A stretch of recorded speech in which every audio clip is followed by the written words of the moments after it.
Hello, beautiful moms and entrepreneurs.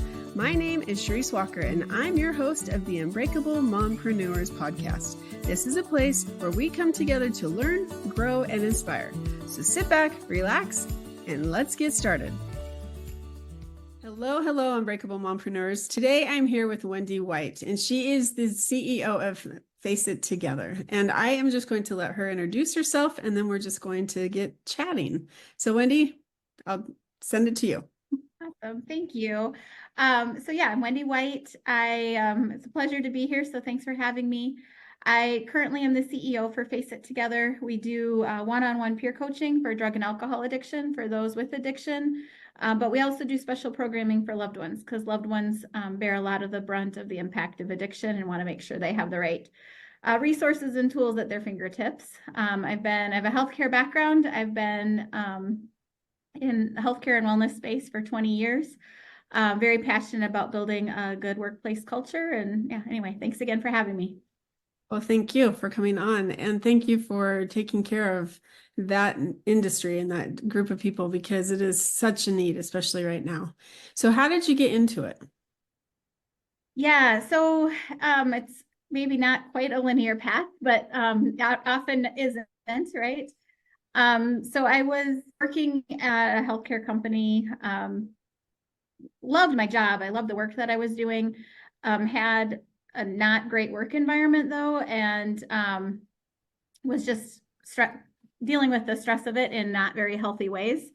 I had actually gone on trying to improve my health, went on a weight loss journey, turned 40 and kind of was like, oh crap, I gotta get my act together here a little bit. And so I started going down that weight loss journey, and I kept telling myself part of that I should stop drinking. And so I kept telling myself, for the next month, I'm going to not drink. And I would do good for a week, maybe 2 weeks. And then I would have a bad meeting with the person I reported to.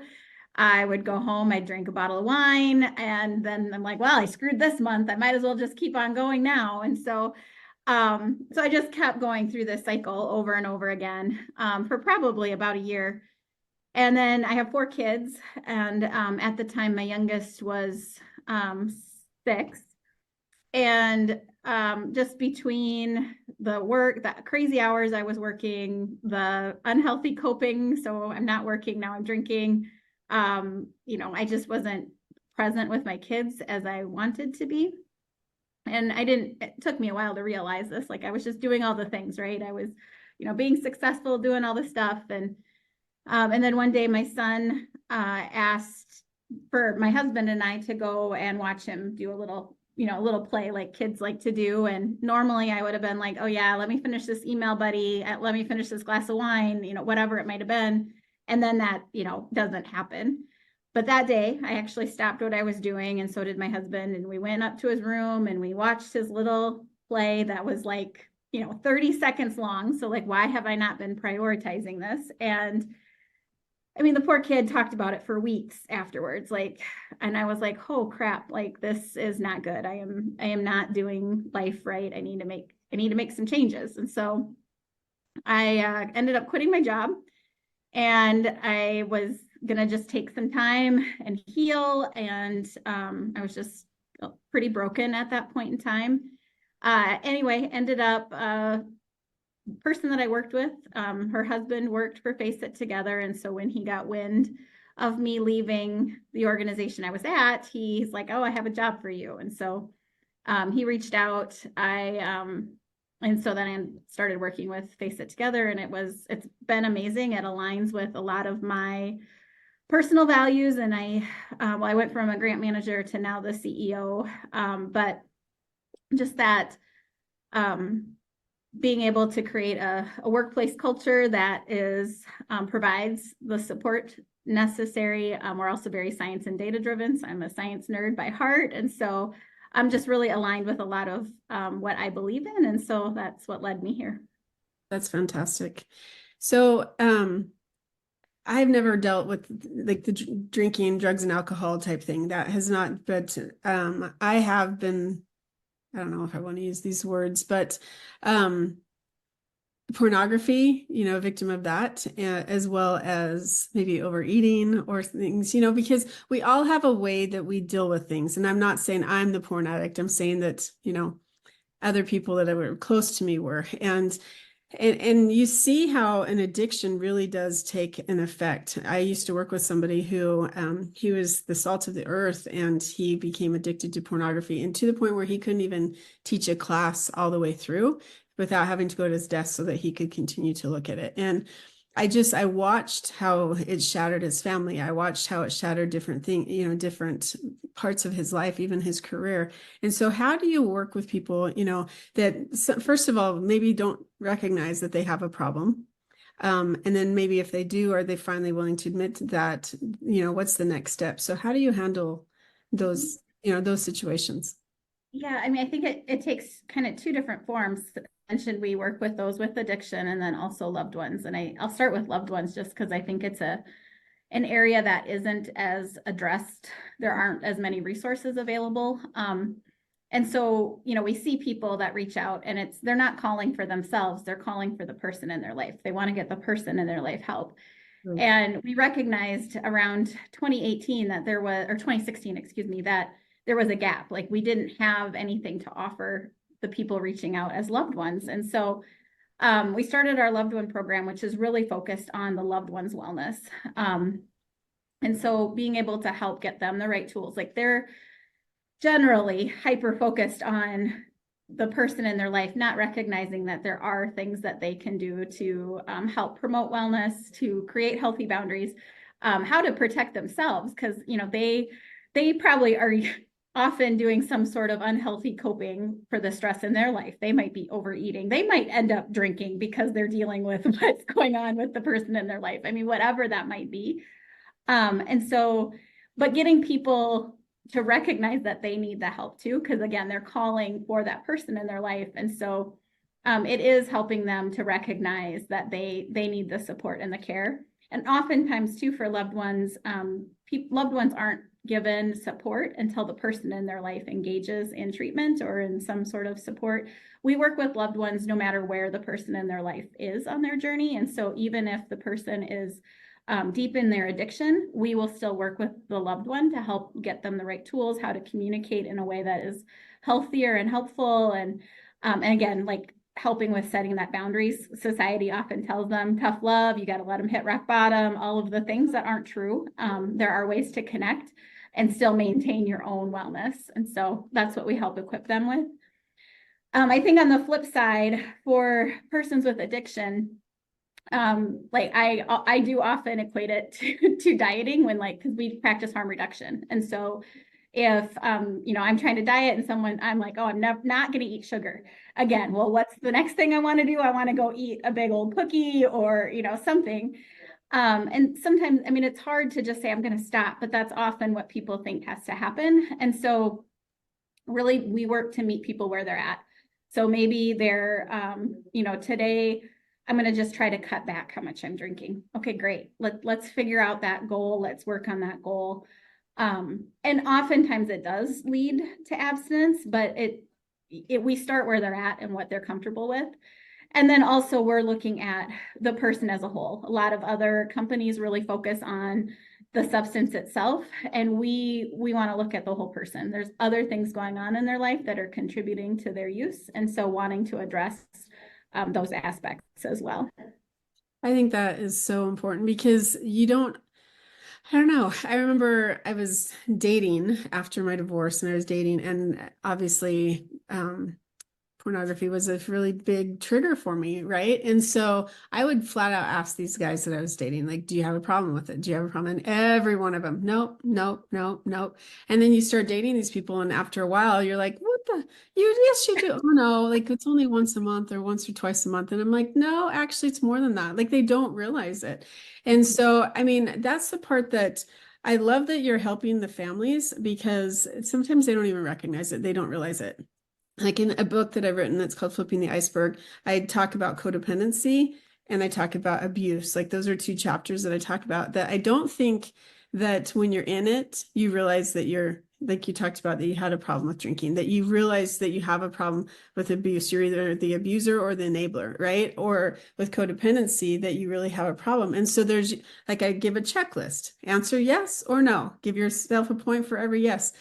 And my goal is to, like, hopefully that people will look at that and recognize that. And so do you have kind of a checklist? Because the family member might come in and say, hey, my loved one has this issue. And the loved one's like, I don't know what you're talking about. I'm fine. I can handle it. So how do you bridge that gap of perception? Yeah, that's a great question. I think often the answer that I would give is, like, we will also work with individuals wherever they are, whether they are like feel like they have a full-blown addiction, I've hit rock bottom, I need help, or like I'm not sure. I don't like the impact that the substance is having on my life, and so I want help. And so I think it's we aren't clinical, we aren't diagnosing someone with substance use disorder, so really working with anybody wherever they're at and just trying to change their relationship with the substance and making it healthier, whether that's eliminating it or putting boundaries around mindfulness around when they're drinking or using or whatever it might be. And so I think we also, this isn't quite answering your question, but we do well, it is helping educate loved ones. Let me go there because I think this is a better answer. But it's helping educate loved ones around addiction and what addiction, how that's impacting the person in their life, and like kind of their thought processes, and preparing them. Because another common, even if the person is well, relapse or a reoccurrence of symptoms is a common thing to have happen. And so preparing them for that, helping them understand what to do, how to react, how to support the individual, not to shame them, all of those pieces. So I think it is being open-minded, like I said, just in wherever they're at, not passing judgment, creating a safe space for them to share their thoughts and feelings, and then allowing that to grow to what means wellness for that individual. So if I'm listening to this and I have somebody who is struggling with it and I'm like, I don't know what to do, right? What do you recommend? Well, certainly reach out. We'd be happy to help you. But I think, educating yourself, getting more information about addiction, about what you can do. I think, some of the things, it's certainly, don't blame yourself, and then figuring out how to set healthy boundaries. I think those are kind of important steps as a loved one. Again, being able to, people don't want to eliminate that person in their life, even though that's often the answer people give them. And so equipping yourself with the right tools so that you can stay engaged with the individual. We have a lot of stories where relationships were very strained, very difficult. Like there wasn't a lot of joy in their relationship. But then once that loved one, and it's not easy, it takes time. It's a change in mentality, a change in practice. But as they started to utilize some of these tools to be able to communicate better, the relationship changed, and there were more moments of joy and being able to enjoy each other, and not ending up fighting and nagging and all of the things that come in that unhealthy relationship. So you mentioned boundaries a few times, and I know it depends on the person, but what are some healthy boundaries that you would recommend, considering for somebody that doesn't really, like, they are an enabler and they are one of those people that they might blame themselves. Well, if I wouldn't have done this, or I wouldn't have done this, what do you recommend as healthy boundaries? Where should we start? Well, that is a good question, and it is, I think, very personal in terms of, because it's all what you are comfortable with. But I think it's how you approach the situation. It's not threatening them in like, well, if you do this, then I'm going to do that. It's just knowing that, presenting it in a way, I should say, because that is kind of what it is, but presenting it in a way where it isn't like combative, and being able to know where you stand. Like, okay, I'm okay with this individual living with me, but these are my rules. Or, just getting really clear with what you are comfortable with and what you're not, and then being able to stick to that. And again, it's presenting it in a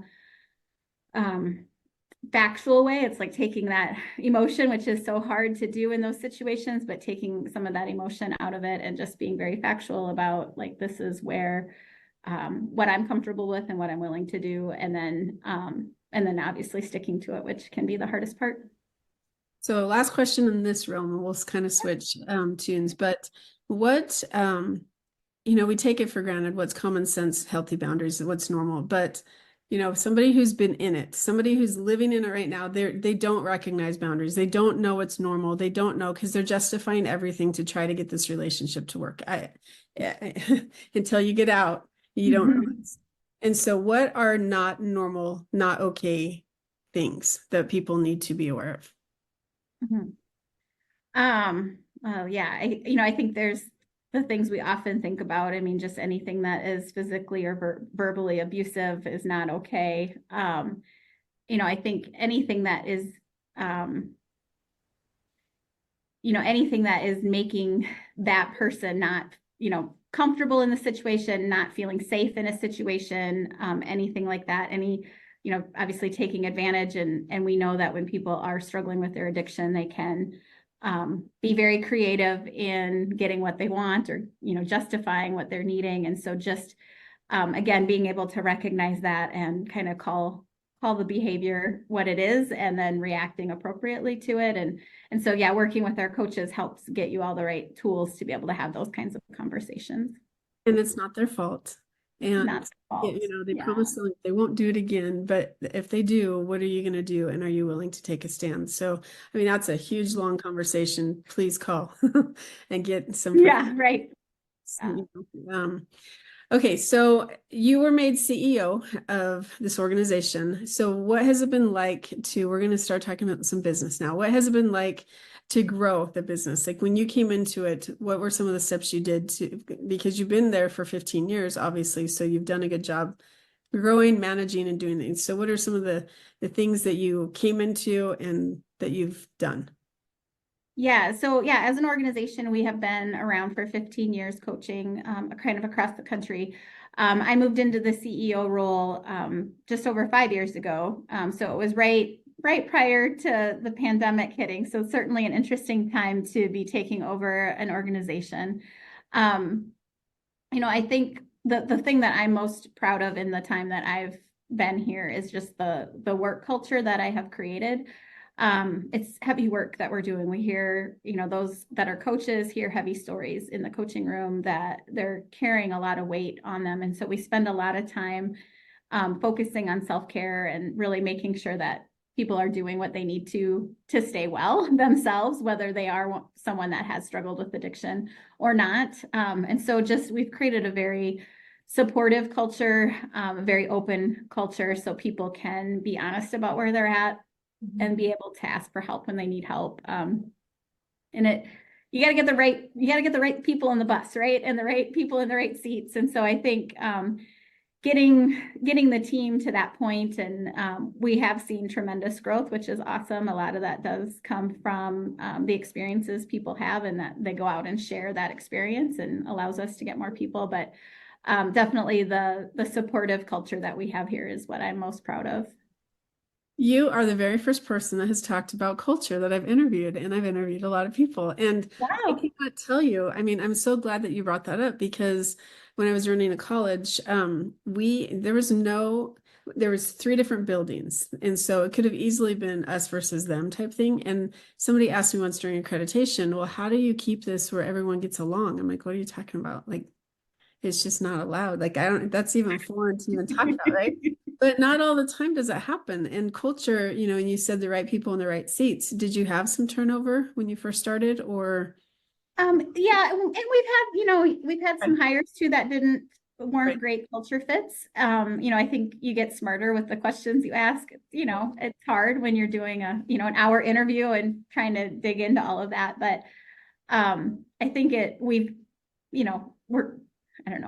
gotten to the point where I think we're pretty clean in how we hire. We did have some turnover, and even, that transition in leadership can be challenging. There were certainly individuals that, for the first, I don't know, 9 months, year, like, well, that's not how we used to do it. That's not how, and so change is hard, right? And so it's just like being patient. Okay, well, like, okay, here's where we are today. This is why we're doing it this way. A lot helps to give the why behind when you do make a change. And then just also, I think everyone sees now the value of, again, where we're at, really want everyone to be invested. I think part of that supportive culture is I try to make sure everybody feels invested in the organization. We are a nonprofit, and so, we obviously have a good mission, but it can't be me alone. It's all of us working together. And so being able for people to bring forward ideas or problems and solutions. And so I think that also helps foster kind of that engagement and desire for us to continue to do the good work that we're doing. I like that. I forgot because I haven't used it in so many years. I used to, because when I came into a director role running a college, and I would hear that a lot. And actually the previous person was now my boss over a regional level. So it's not like he went away, but I would use the letters BMT for my time. So any like well, that's not how we used to do it. It's BMT. BMT, BMT, and so it became this whole thing. They're like, okay, we're not supposed to talk about the past, or let's look towards the future and how we can grow and build. And so I totally forgot those words, but yeah, it was BMT, whatever. Yeah. I didn't have a phrase. I should have had a phrase. Maybe that would have made some of those conversations easier, but okay, the people are listening. Maybe they could use it. Yeah. Okay. And then obviously you're in a pretty high leadership position. How have you juggled being a mom? Yeah, that is also something that I feel like I've gotten to a better place. And I think the world has, at least in some regards, gotten to a better place. Just, I think COVID kind of pushed us into this, potentially work from home hybrid. And I was doing it prior to that, since I started working with Face It Together. One time my daughter, who's now 17, but this was probably 4 or 5 years ago. So shortly after I started at Fit, but she's like, I feel like I have the best of both worlds. Like, you're working, but you're home. And so it's like you're a stay-at-home mom, but you're not. Which, I mean, obviously it's just being able to balance. I like to use the words work home integration versus you often hear balance. And it's not really balance, because sometimes one takes more than the other, but if you can figure out how to integrate it together, and sometimes it means doing something really early or really late at night because you got to get it in, but trying to juggle all the pieces. But it does get challenging, 4 kids and they're busy, but having that flexibility, and I try to have that for the people that work here as well, but being able to have that balance so that they can be there for their families, but yet still meeting the needs of the members we serve. I like that. And the fact that, it speaks a lot about you when you said, hey, I went up and watched my son's 30-second play and realized I'm off kilter. I quit. That takes a lot, because a lot of people are afraid to do that for financial reasons or for, status or prestige. So the fact that you did that, I commend you. Thanks. It wasn't easy. I won't make it sound like it was, but no, it's very hard, I'm sure. Well, any last parting words of wisdom that you would like to share? Oh yeah. Last parting words. I think one of the things, just maybe if you're questioning where you're at, like just going back to the work that we do and that relationship with alcohol or other drugs, just kind of wherever you're at, think about if you're questioning your relationship with that substance, if you feel like it's impacting your life in a not positive direction, I encourage you, whether it's reaching out to us or reaching out to another organization. We have coached across the country, so we are here to help. But there doesn't have to be shame around that, and that's so much how people feel. But there's more people struggling than you probably realize, and just it's okay to reach out and it's okay to get help. I think the true character comes out when they say, you know what, I got a problem and I need some help. That's where the true, there's a TV show I was watching the other day, and they talked about the true heroes are the ones that are willing to stand up and speak out and to help, because your story and how you got through it might be able to motivate and help somebody else. And so you're doing it for yourself, but you're also doing it for your family, your loved ones, and other people. So how do they get a hold of you if they want to? Yeah, the easiest way is to go out to our website, which is wefaceit.together.org. And we have a get started button, and then someone from our first impressions team will reach out and answer any questions and get you scheduled for a wellness consult. Well, thank you. Thank you so much for coming on. I appreciate it. Yeah, thank you for having me. I appreciate it. And Unbreakable Mompreneurs, if you or a loved one are struggling and you feel like you're alone or you're not sure how to get started, please reach out to Face It Together, and they have somebody standing by for you. Have a fantastic day and make it a great one. Beautiful moms, remember, you are unbreakable. Keep illuminating the world with your strength, pursuing your dreams, and reveling in the splendor of motherhood. This is Charisse Walker, bidding you farewell for now. Stay tuned for more empowering conversations on the next episode of the Unbreakable Mompreneurs podcast. Until then, keep shining bright. Signing off with love, Charisse Walker.